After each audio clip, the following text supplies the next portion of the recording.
방송하면서 우리 동료들이 있다 보니까 네. 더 이상하게 긴장되고 한껏 들뜬 마음 때문에 이렇게 되는데 그 세 분 다 지금 방송을 열심히 하고 계시잖아요. 박형화 기자 네. 소속이 좀 바뀌었더라고요. 아, 네. 그 저 사이에. 이제 겸손은 힘들다 뉴스공장으로 네. 갔습니다. 그래서 저희가 보도국을 만들어서 이제 점점 보도국을 늘리려고 하고 네. 있습니다. 근데 저도 사실 오랜만에 나왔는데 이렇게 기라성 같은 선배님들과 함께해서 진짜 너무 오늘이 제일 긴장되는 것 같아요. 좀 발발 떨리는 좀 그런 느낌입니다. 그래서 전혀 안 그러신데. 아니 혹시 그 달라진 직장 분위기가 좀 어떤지 네. 굉장히 궁금하거든요.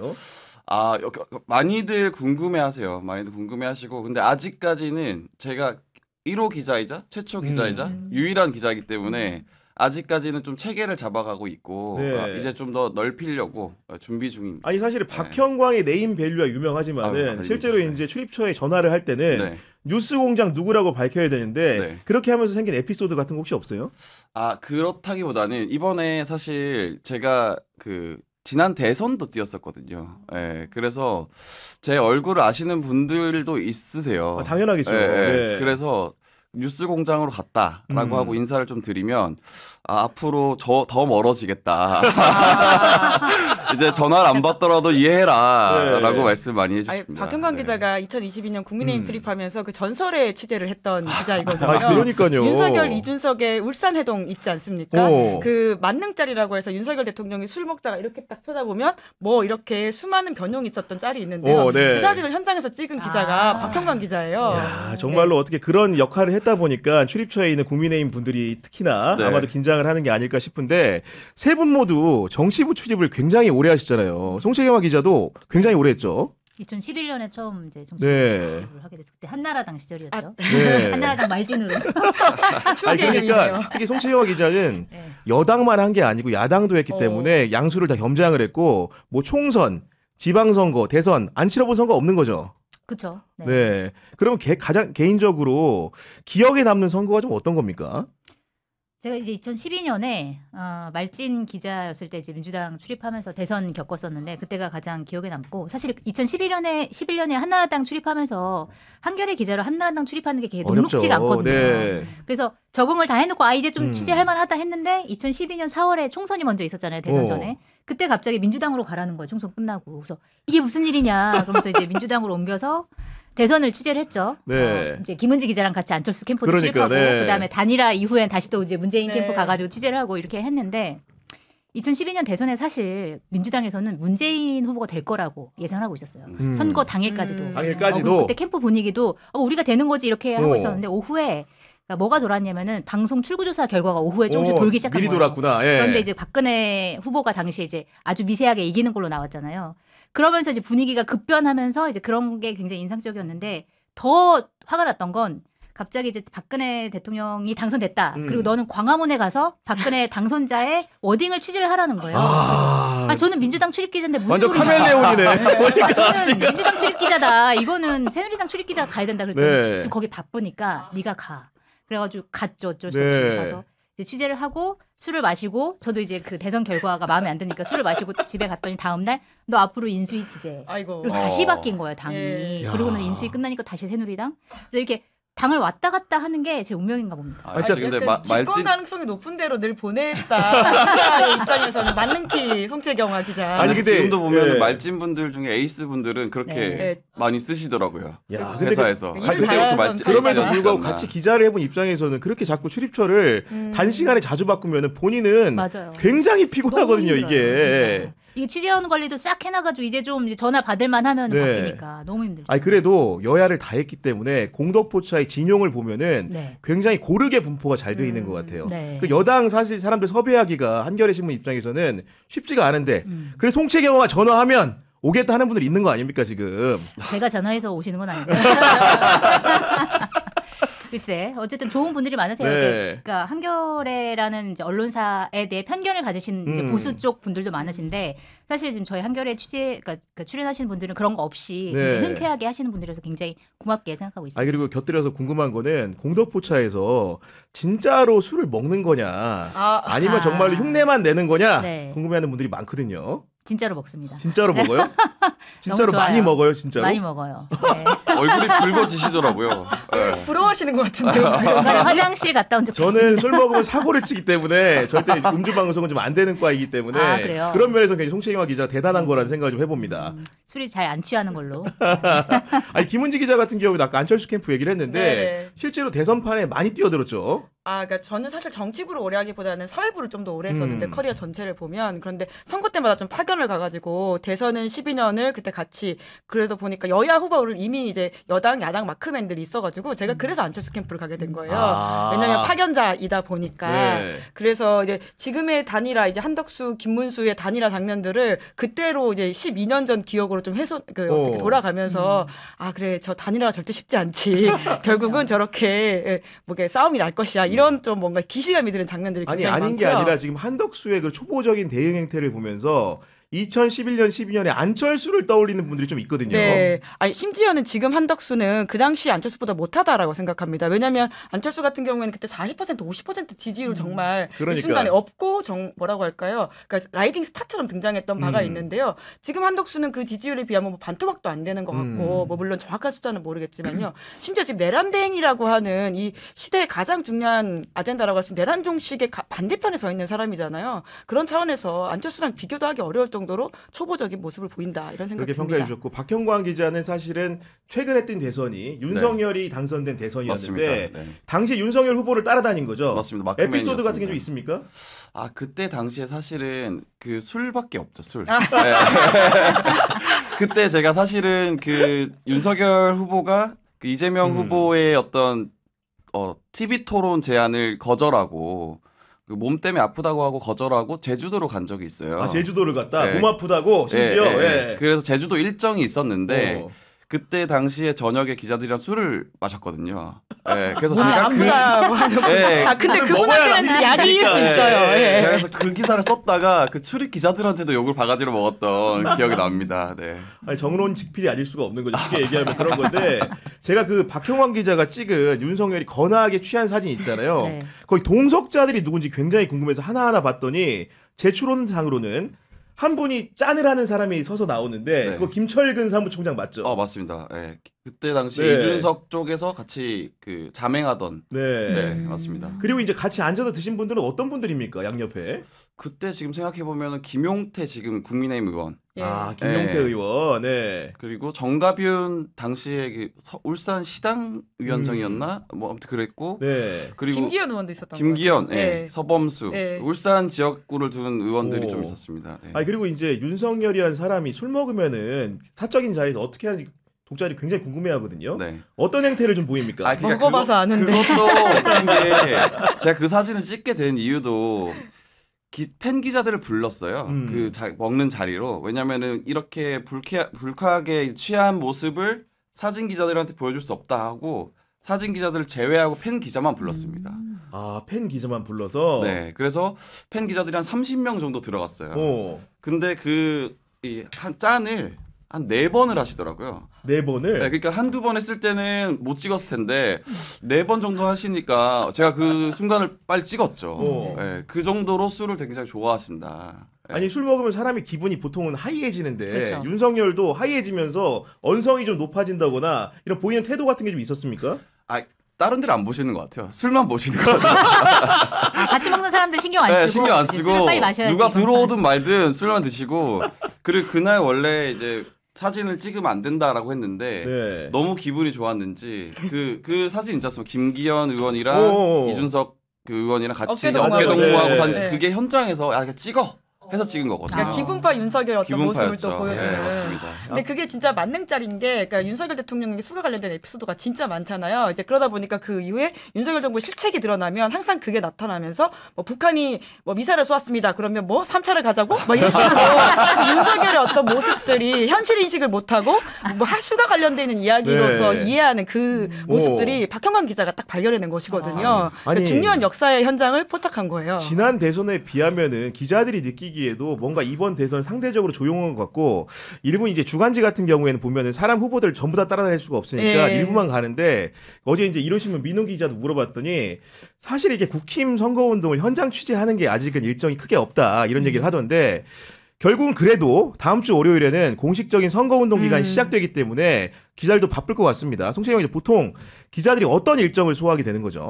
이제 후보 따라다니면서 네. 이제 마크맨을 이제 만들죠, 회사에서. 그러면 이제 너는 누구 후보 맡아. 그러면 이제 네. 그 전국을 따라다니면서 다 이제 연설 같은 거 취재하고 그 시민들이랑 어떻게 만나는지 보고 막 이제 그러면서 이제 기사를 쓰고 하는 방식으로 이제 진행을 하는데 뭐 사실은 연설이라고 하는 게 딱히 기사화가 많이 되진 않아요. 맞아요. 그리고 네. 어느 지역에 가든지 비슷한 얘기를 하는 경우가 많고 그 지역의 이제 특징을 잘 골라가지고 얘기하면 잘하는 거고 아니면 똑같이 예를 들어서 박근혜 후보 같은 경우에는 정말 녹음 파일 딱 틀어놓지 똑같은 내용을 똑같이 하는 게 특징이었고 정말로? 네. 예전에 노무현 전 대통령 같은 경우에는 지역별로 특징을 딱 잡아가지고 그거에 맞게 하시는 스타일이었고 이제 그런 특징들이 있긴 하지만 어쨌든 중요한 건 이제 가장 중요한 건 워딩 따는 거. 그런 다음에 사람들이랑 어떻게 소통하는지, 그 다음에 거기서 무슨 정책을 발표하는지 그런 것들을 이제 네. 취재를 하는 거죠. 아니 그리고 실제로 이제 점심이나 저녁자리 이런 것들도 후보별로 좀 있는 겁니까, 김은기 기자?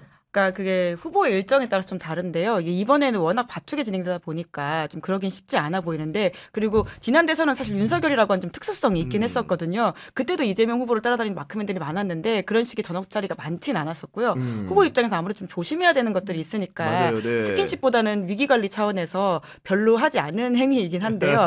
또 경우에 따라서 어떤 일이 생길지 모르기 때문에 기자들은 다 따라다니고 그러면서 이제 백브리핑을 받기 위해서 사실 네. 가장 좀 집중적으로 이야기를 듣는다라고 보면 될 것 같고요. 그 백불의 질문의 사실 항상 핵심은 그래서 단일화 하실 건가요? 단일화 하실 건가요? 네, 그러니까 정말 그렇게 되고 있고 12년에도 그랬었고요. 네. 2022년에도 안철수 후보를 따라다닌 모든 질문들은 그런 것이었고 이번에도 김문수 한덕수한테는 한덕수는 뭐 한다고 했으니까요. 김문수한테 그 말이 따라 붙을 수밖에 없겠죠. 아니 그리고 이제 그 궁금해하는 부분들은 어떤 거냐면은 통상적으로 후보가 이제 지역에 가게 되면은 바로 서울로 올라오는 게 아니고 비슷한 가까운 지역들도 다니잖아요. 그러다 보니까 뭐 1박 2일, 2박 3일 일정 이런 게 되는데 기자들은 도대체 어디서 자고 어디서도 먹느냐 이런 거 궁금해하거든요. 그 다 돈 내요 기자들이. 일단 근데 어쨌든 당 공보국에서 예. 버스를 마련해줘서 한 예. 번에 같이 이동을 해요. 한 번에 그래서, 이동을 하고. 그래서 네. 공보국에서 숙소도 잡아주고 그 행정 편의상. 근데 저희가 나중에 후불로 지급을 합니다. 예. 예. 그러니까 그런 상황이고 밥값도 네. 꼬박꼬박 네. 다 받더라고요. 김영란법 이후에는 그런 게 되게 그러니까, 엄격해져가지고요. 네. 다 지불하고 그리고 있습니다. 많은 분들이 오해하시는 게 기자들이 뭐 호텔에서 잘 거라고 생각하는데 전혀 그렇지 않습니다. 호텔 전혀. 가지 않습니까, 그죠? 진짜 네. 모텔 가고 네. 굉장히 사실 그리고 가도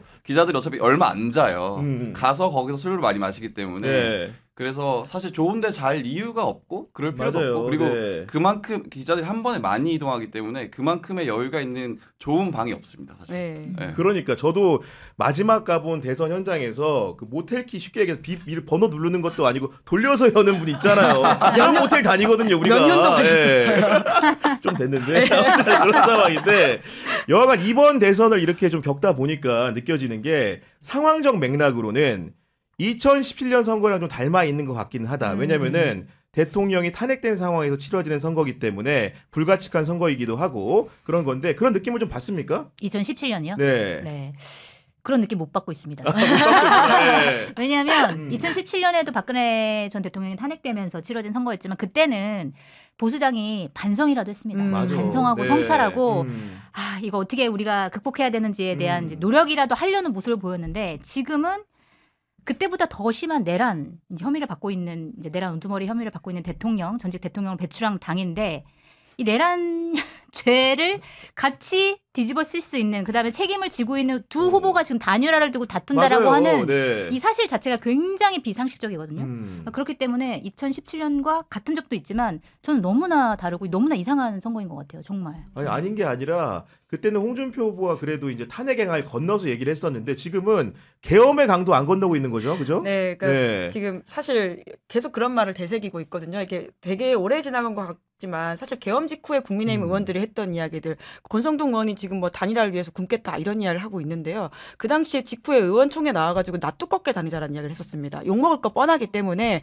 한동안은 나 두껍게 다니면서 이 상황을 버티자라는 식의 이야기를 했었고요. 윤상현 의원은 심지어 유튜브에 나가가지고는 1년 지나면 유권자 다 까먹는다 이런 말을 한 바가 있습니다. 네. 그러니까 저는 그 시기를 겪으면서 유권자의 한 사람으로서 굉장히 큰 모욕감을 느꼈고요. 네. 그렇기 때문에 기록하는 자로서의 우리의 역할은 이야기가 시간이 좀 지났다고 6개월 6개월 전이 지났다고 잊지 않게 하는 것이 되게 중요하다고 생각해요. 그것이 한국 정치를 더 좋게 만드는 일이라고 생각하고요. 적어도 보수 정당 안에서 무언가를 해보려고 하는 사람들한테 공간을 만들어줄 수 있는 거라고 생각하는데 지금은 아까 송채경화 기자님 말씀처럼 아예 그러기는커녕 정말 더 심한 수렁에 빠져 있잖아요. 그러니까 뭐 하나 정치공학으로 해볼 수 있다라고 하는 네. 말도 안 되는 기대를 가지고 서로를 공격하고 있는 이 모습이라고 하는 게 너무 참담한 것 같습니다. 아니, 두 분의 정세 분석에 동의를 하고 그러다 보니까 사실은 이번 대선이 역대 최고 격차가 어떻게 보면 MB와 정동영이 치렀던 선거보다도 더 벌어질 수 있다 이런 얘기 나오는데 박형광 기자는 동물적으로 이재명 후보의 득표율이 어느 정도 될 것 같습니다. 너무 어려웠죠. 어차피 이게 때려 맞추는 거니까. 동물적으로 한 62% 정도 나오지 않아요? 62%. 야, 그럼 역대 최고인데. 예. 근데 그 정도 나올 것 같은 게 지금 이 선배께서 말씀하신 것도 그렇지만 너무 비상식적인 행태를 좀 보이고 있다. 국민의힘이. 네. 그래서 지금 출입하는 저는 이제 말진에 속하니까 출입하는 말진 기자들의 그 어떤 분위기도 야, 이 당 뭐 왜 이래? 진짜 출입하기 싫다. 때려치고 싶다라는 분위기가 굉장히 많거든요. 네, 그래서 망했으면 좋겠다라는 말을 기자들도 사실은 뒷자리에서 하기도 하고 네. 보좌진들이 사실 많이 해요. 보좌진들이 기자들한테. 정말 왜냐면 실무를 하는 사람들이 그렇죠. 그분들은 이 지금 있는 어떤 정치인들이 지나가고 난 다음에도 본인들은 당에 남아 있는 분들이기 때문에 그렇죠. 네. 굉장히 본인들도 모멸감 느낀다라고 하거든요. 기자들이랑 있을 때 뒷자리에 술자리에서 그렇기 때문에 국민의힘 자체가 조직표가 많이 안 붙을 가능성도 크다라는 생각을 합니다. 지금 박형광 기자가 이제 이재명 후보의 득표율로 62%를 제시를 했는데 사실 저희 경향 TV가 기자들의 무덤입니다. 이런 예측과 관측을 하신 분 중에서 맞춘 분들이 사실 많지가 않아요. 얼마 전에 이정주 기자가 대법원에서 아마도 당연히 이제 그 상고 기각을 할 것이다 이러면서 만약에 그게 안 맞으면 네. 기자 은퇴를 하겠다 이랬는데 그 뒤가 더 중요해요. 저희 방송에 나오셔가지고도 사법개혁 운동을 하시겠다고 했거든요. 그 이후에 뻔뻔하게 지금 기자 생활을 좀 이어가고 있는데 지금 보니까 네. 요새 직후가 언제인지에 대한 논란이 네. 좀 있으니까요. 네. 한덕수, 김문수도 직후에 단일한다고 단일화. 했지만 그 직후가 언제인지 이렇게 지금 말 바꾸고 있으니까 아마 이정주 기자님도 언제인지 아니, 그럼에도 불구하고 박형광만 이 무거운 짐을 혼자 질 수가 없으니까 두 분 기자님께도 이재명 후보의 득표를 좀 여쭙습니다. 여기 무덤에 갇히게 되면 다시 못 나오는 게 되는 건가요? 저만 살아남아야죠. 약간 피해가면서 답을 해보자면 어제 저희가 이제 김종대 의원님과 이야기를 좀 나눴었는데요. 김종대 의원님도 이제 이게 오히려 조희대발 상황이 생기면서 지지율이 더 올라갈 것 같다 이런 분석을 하시더라고요. 그래서 60까지 예측을 하시던데요. 60까지? 글쎄요. 근데 네. 뭐 아직은 좀 상황을 더 봐야 될 것 같아요. 60은 사실은 대선에서 어마어마한 숫자거든요 이게. 네. 60. 아직 많이 20일 넘게 남아 있긴 하니까요. 이게 박근혜 전 대통령 때가 가장 많은 득표율이었고 그때 50% 그때 50%, 넘은 네. 상황이었는데 50%만 넘어도 사실은 저는 굉장히 어마어마한 그렇죠. 기록이죠. 네. 네. 저는 55% 걸겠습니다. 55%. 이것도 사실 높긴 하고요. 근데 결국은 그 지지율 격차가 제가 너무 많이 건 것 같네요. 예. 근데 결국은 이 지지율 격차라고 하는 게 자체의 득표도 있지만 그 다른 이제 타당의 국민의힘 후보가 득표를 별로 못할 거라고 하는 전제 때문이거든요. 맞아요. 그러니까 네. 지지자들이 투표장을 나가지 않는 것에 대한 두려움이 이제 국민의힘 저도 관계자들 만나보면 네. 있고요. 그러니까 그 사람들이 지금 성향을 바꾸거나 투표를 바꾸는 게 아니라 투표를 나가지 않음으로써 나오는 이 득표 차이라고 하는 게 있을 네. 거라는 걱정이고요. 실제로 2007년에 말씀하셨던 정동영과 이명박의 역대급 표차도 그 당시에 민주 진영에 있는 사람들이 투표장에 다 가지 않음으로써 맞아요, 생겼던 맞아요. 차여서 뭐 어떻게 보면 가능할 수도 있겠다라고 싶긴 한데요. 그 사이에 어떤 쇄신이 있을지 모르니까 약간 여지를 남겨놓겠습니다. 있길 바라기도 이제 하고요. 큰 격차를 예상을 하고 계신데 그렇다고 해서 이번 대선이 변수가 없었던 건 아닙니다. 불과 바로 직전까지만 해도 일단 이재명 후보가 순항을 하다가 대법원이 공직선거법 사건을 파기환송하지 않았습니까? 네. 그날에 모두가 예측하지 못했잖아요. 정말 예측하지 못했고요.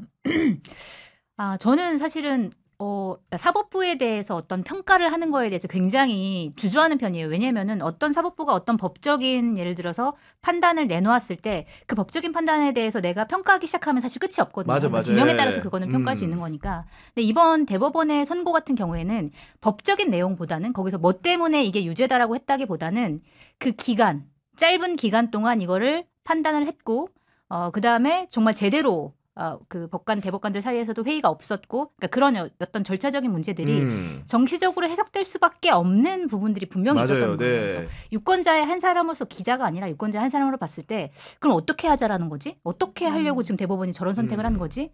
만약에 대법원이 그러니까 유죄 취지의 파기환송을 해서 실제로 고법으로 가서 대법까지 결과가 재상고의 결과가 대법까지 나온다고 했을 때 그러면은 피선거권이 박탈이 되고 그랬을 그러니까. 때 그러면은 나머지 대선 후보들이 누군가 한 명이 당선이 될 텐데 그 당선된 사람은 그럼 대법원이 뽑은 사람이 되는 거예요. 맞아요, 결과적으로. 맞아요. 네. 그렇기 때문에 이거는 엄청난 이제 사법의 정치화다라는 것 때문에 굉장히 놀랍고 좀 유권자로서 화가 나기도 했었던 그런 변수였던 것 같아요 이번에. 그러니까요. 그런 상황들이 저도 역시나 이제 분노를 했던 부분인데 결론적으로는 또 이제 아직 여전히 대법원이 생사 여탈권을 쥐고 있는 거는 그 재판 중지 부분에 대해서 명확한 의견을 내놓지 않고 있지 않습니까? 네, 그러니까 헌법 84조와 관련된 해석을 이제 이후에 어떻게 할 것이냐라고 하는 것과 연관되어 있는 부분인 것 같은데요. 물론 이제 대통령 선거가 치러진 이후에 있을 논쟁으로 보이긴 합니다만은, 그러니까 여전히 대법원과 관련되어 있는 사람들의 어떤 고민, 뭐 사법개혁 네. 이슈가 결국 이번 대선의 주요 아젠다가 될 수밖에 없다는 생각이 들고요. 그러니까 저는 그런 차원에서라도 그러니까 민주당 혹은 뭐 민주진보 진영에 있는 사람들이 어떤 시기나 어떤 계기를 만났을 때 자꾸 이런 걸 한다라고 말을 하지 말고 꾸준하게 그걸 좀 하는 모습을 보여야지 오해를 일관성 받지 있게. 않는다. 네. 사실 여론조사와 관련해가지고도 민주당에서 한참 문제 제기를 했던 적이 있습니다. 사실 명태균 게이트를 비롯해가지고는 여론조사를 손댈 부분들도 많고 맞아요. 네. 개선해야 될 게 굉장히 많은데요. 그 당시가 하필이면 오비락처럼 민주당 지지율이 좀 떨어지고 있을 때였거든요. 그러니까 중요한 문제 제기도 굉장히 전파적으로 보이게 하는 지점들이 있었다는 생각이 드는데요. 네. 이번에도 뭐 이재명 대표와 관련돼 있는 파기환송심 시기가 미뤄졌다라고 하더라도 이번 기회에 나와 있는 수많은 사법개혁의 과제들이 있거든요. 그러니까 그런 것들에 대해서 좀 꾸준하게 해야 된다라는 생각이 듭니다. 저도 이제 개인적으로 생각을 해보면은 여러 가지 이제 개정안을 준비하고 있는데 그 중에 하나가 대법관 수를 늘리자 네. 이런 얘기 하는데 실제로 재판을 받는 일반 국민들 같은 경우에는 상고를 하더라도 심리 불속행 기각이라고 그러니까요. 해가지고 본연의 판단 없이 이런 결과를 받아들이다 보니까 불복하는 경우가 많거든요. 그런 상황들을 이미 알고 있었음에도 불구하고 그때는 뭐 하고 이제서야 이제 법원 조직법을 개정해서 대법관 수를 늘린다고 하니까 뭔가 이해타산적인 행위로 이제 비치는 측면이 분명히 있는 것 같습니다. 보니까요. 네. 동의하는 거예요? 말을 해야지. 근데 저는 깜짝 놀란 게 평가처럼 보일 수 있는데 은지 선배가 항상 말씀하시는 거 보면 네. 어디 대본 적어놓고 말씀하시는 것처럼 빠르게 물 흐르듯이 말씀하시는 거 너무 놀랍습니다. 그러니까. 천천히 말을 하겠습니다. 저도 말이 되게 빠른데 오늘 김은지 기자 보니까 더 빨라. 천천히. 예. 빠르고 대단하다는 정확하게 생각합니다. 어떻게 보면 예. 정치 평론계 아웃사이더 그 정도 되지 않을까 좀 싶은데 여하간 그럼에도 불구하고 법원이 잘못한 부분이 있다면은 사후에라도 바로 잡아야겠죠. 그러다 보니까 다음 주 수요일에 있는 조희대 대법원장을 상대로 한 청문회는 그대로 하겠다 이거 아니겠습니까? 네, 다만 이제 조희대 대법원장이 나오느냐가 이제 실질적으로 이제 문제가 될 텐데요. 원래도 안 나올 것 같았고 이렇게 된 상황에서는 더 안 나올 가능성이 있어서 네. 그러면 이제 이걸 어떻게 실질화해가지고 청문회를 진행하는지에 대한 좀 고민이 필요할 것으로 보이긴 합니다. 그런 상황으로 얘기가 되는 것이고